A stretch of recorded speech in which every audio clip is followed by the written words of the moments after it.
The National Guard Recruiting Assistance Program, GRAP, was a recruiting incentive program to boost enlistment in the Army National Guard during a time of critical need between 2005 and 2012. The program paid off-duty soldiers to find new recruits and help them enlist. More than 100,000 individuals participated, bringing in around 300,000 new enlistees. GRAP was outsourced to a private marketing company with no experience running large-scale incentive programs for the military. 2 years after GRAP concluded in 2014, the Senate held a hearing on fraud and abuse in government contracts. Senator McCaskill opened the hearing by describing the extent of contract fraud in the GRAP program. The National Guard made mistake after mistake in designing and implementing the program. In addition, Army auditors found that the contracts failed to comply with government contracting rules. And as if all that wasn't bad enough, the Army has determined in its investigation that the entire program was illegal from the beginning.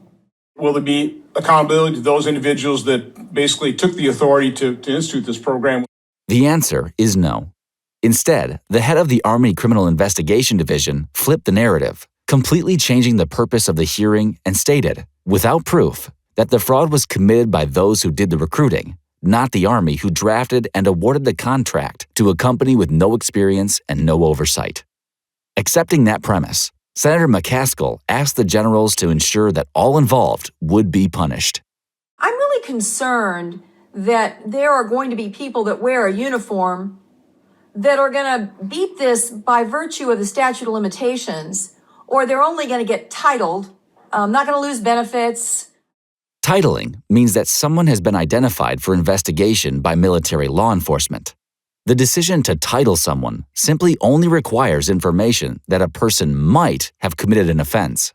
This is a very low standard, less than probable cause required for an arrest, and it can be based on a single person's observation or allegation. Titling occurs even before the investigation begins. While titling is only supposed to be an administrative procedure, there is no such thing as only getting titled, as Senator McCaskill suggested. In reality, titling ends careers and destroys post-military lives.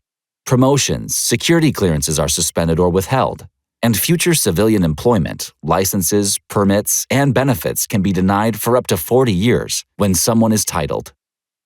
The Army goes one step further and forwards the titling records to the FBI, which appear as an actual arrest when a background check is conducted. Essentially, an investigating agent presumes guilt before the investigation even begins. I was found guilty of identity theft and wire fraud, which at the time I knew was an odd thing to say because to be found guilty, that has to be done by a judiciary body, not an investigative body. So I had to procure legal defense and defend myself against a crime I didn't commit. The GRAP investigation revealed that titling and false reporting of arrests are widely used as an administrative gotcha weapon by military law enforcement agencies, affecting up to 50,000 people a year. People in every branch of the military service have had their careers shattered by merely being named as a subject of an investigation. When that information shows up as an arrest at the National Crime Information Center and the FBI, that person's life and career are destroyed. The information that had been in those two systems for years was that I had been arrested and charged with fraud against the government. And I think it's important to note that neither of those things ever happened. My career, my reputation, my integrity were all in question. There was no reasonable expectation of due process. With false arrest records for felony charges, soldiers and veterans cannot pass a background check. They lose jobs every day, are unable to get loans, or get or renew a professional license. If they are still in the service, their careers are effectively over, only to be unemployable in the civilian sector. Couldn't re-enlist. After 13 active years, I lost my career. I lost my identity. I had changed. I had to sell my home. I couldn't afford it any longer. My wife left and took my children. To add insult to injury, the Department of Defense has made the process of expunging those false arrest records nearly impossible. First, Victims must file a Freedom of Information request to get the investigation file and hope that the relevant information to prove their innocence is included and not redacted. Second, they have to request expungement from the military law enforcement agency, which denies 94% of those requests. The burden of proof is on the accused to prove that they did not commit the crime they were only accused of committing.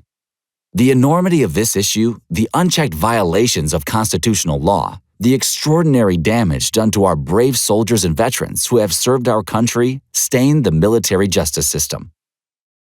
There must be a wholesale review and an overhaul of the titling processes, and a review of the training and oversight of military law enforcement. There must be an independent and expedited review for victims to restore their records and careers. There must be justice for those who have served.